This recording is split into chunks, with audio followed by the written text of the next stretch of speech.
सर्वांचं माझ्या छोट्याशा ब्लॉगमध्ये. तर आज सकाळी सकाळी व्हिडिओला सुरुवात केली. 9:30 वाजलेले आहेत. माझी पूजा वगैरे झाली आणि आर्यनला बरं वाटत नाही तर आर्यनसुद्धा घरीच आहे. आज आर्यन काही शाळेत गेला नाही आणि ऋतूच्या चालू आहेत मस्त्या. पूजा करताना त्याचं चालू होतं काही काही मस्त्या चालू होत्या.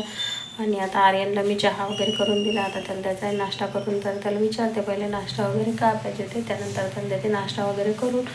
आणि बघू आता आजचा दिवस कसं जाते. कपडे वगैरे शिवायचे आहे, कपाट पण आवरायचं आहे, फ्रीज आवरायचं आहे, भरपूर असा पसारा आवरायचा आहे. कारण तिकडून जे सामान वगैरे आणलेलं आहे ते जे सामान आहे ना फक्त आम्ही इकडे आणलं आणि ठेवून दिलं. आणि नंतर मग जसं होईल तसं मी ते थोडं थोडं साफ करायला घेतलं. तर मी फक्त एक रॅक घासली होती जे मागे लावलेले ताटं वगैरे ठेवायची ते. आणि जे हे रॅकमधले डब्बे वगैरे आहेत किराणा वगैरे भरायचे ते घासले होते. आणि जे सज्जावरचे डब्बे कोठी वगैरे आहे ते फक्त ओल्या कपड्यांनी पुसले आणि परत कोरड्या कपड्यांनी पुसून ते सज्जावर लावून दिले. कारण एवढे सगळे भांडे घासणं म्हटलं म्हणजे एकटी माणूस म्हणजे मी एकटीच होती करणारं. आणि न करूनसुद्धा मी बिमार पडले. कारण थोडं तिकडचं सामान पॅकिंग वगैरे करणं परत इकडं आणणं म्हणजे खूप असं मला भारी गेलं. त्यात ऋतूला सांभाळणं. आणि आता तर हा म्हणजे व्हिडिओ शूट करून झालेले आहे 4-5 दिवस. पण तो एडिटिंग करायला सुद्धा वेळ नाही. कारण माझी तब्येत खराब होती पहिले, त्यानंतर आर्यनची तब्येत खराब होती. आणि आज आता मी व्हॉइस ओव्हर करत आहे. तर आज मी ऋतूलासुद्धा दवाखान्यातून आणलं. कारण ऋतूला तर एवढा ताप वगैरे आहे. त्यामुळं मी कोणतंही काम करताना थोडासा विचार करूनच काम करते. कारण मुलांकडे सुद्धा लक्ष द्यावं लागते. आणि परत घरातले कामं तर घरातले कामं कशा आताच्या नंतर पण करू शकतो. पण मुलांच्या तब्येता खराब झाल्या की काहीही सुचत नाही. तर आर्यनचं कसं आहे ना तो थोडासा बिमार पडला की तो झोपतो शांत आणि जेवत वगैरे नाही पण शांत झोपतो. त्याचा काही एवढा त्रास नसतो. आणि ऋतूची तब्येत वगैरे खराब झाली, त्याला ताप वगैरे आली की तो काहीही कामं करू देत नाही. त्याचं म्हणणं फक्त तू माझ्याजवळ बस आणि मला कडेवर घे, मला मांडीवर घे. खात नाही काही नाही, औषधसुद्धा घेत नाही. खूप असा चिडचिड करतो तो. आणि त्याला सांभाळणारं कोणीही नसते. मला घरातले कामंही करायचे असतात प्लस आर्यनला जे बाहेरचं काही लागते वगैरे ते पण पाहायचं असते आणि ऋतूला पण पाहायचं असते. तर हा व्हिडिओ म्हणजे 3-4 दिवसाआधीचा आहे त्यामुळे ऋतू याच्यामध्ये तुम्हाला व्यवस्थित दिसत आहे. पण आज मी व्हॉइस ओव्हर करत आहे तर ऋतूला एवढा ताप आहे की 104वर ताप होता.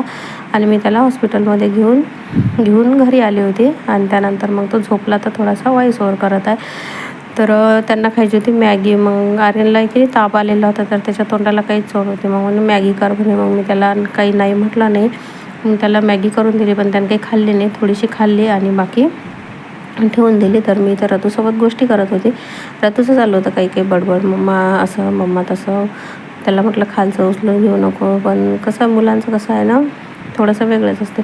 तर तो मला सांगत होता मम्मा 1 नंबर आहे म्हणून. कारण त्याला काही पण दिलं की तो म्हणते मम्मा 1 नंबर आहे.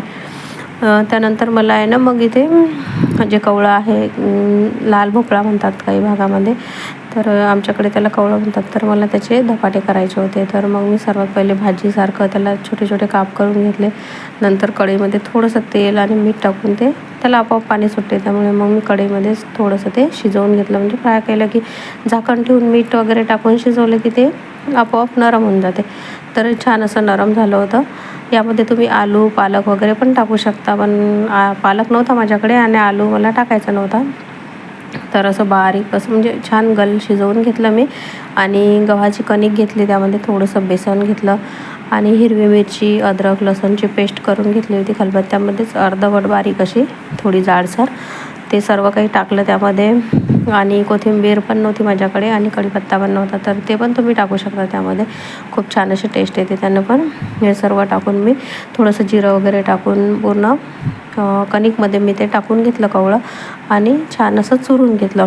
आणि चुरून घेतल्यानंतर तेल लावून त्याचा थोडासा गोळा छान असा झाकून ठेवून दिला. आणि नंतर मग मी परत करायला घेतले. पण मी एवढा मोठा व्हिडिओ काही शूट केला नाही कारण खूप मोठा व्हिडिओ होता. त्यामुळे मग मी ते शॉर्टकटमध्येच शूट घेतलं आणि शॉर्टकटमध्येच एडिटिंग करून मी तुम्हाला दाखवत आहे. तर अशा पद्धतीने बारीक मी असं चुरून घेतलं ते आणि छान त्याला तेल लावून झाकून ठेवून दिलं थोड्या वेळ. आणि थोड्या वेळानंतर मग मी परत ते धपाटे करायला घेतले. तर जास्त काही नाही, मला 4-5च करायचे होते कारण आर्यन काही जेवत नव्हता. आर्यन एखादा खात होता, ऋतू एखादा नाश करतो, एखादा गाईला वगैरे देतो आणि बस. मला पण काही जास्त भूक नव्हती कारण तापेमुळं काहीच चव लागत नव्हतं. तर मग मी असे 4-5च धपाटे करून घेतले आणि त्यासोबतच शेंगदाण्याची चटणी करून घेतली होती. तर खूप छान असे झाले होते ते धपाटे. कसं तोंडाला थोडीशी चव पण आली आर्यनच्या आणि खायला पण खूप टेस्टी असे लागतात. तसे थोडेसे तेज केले, हिरवी मिरची वगैरे जास्त टाकले की खूप छान लागतात खायला. तर खूप टेस्टीसुद्धा झालेले होते.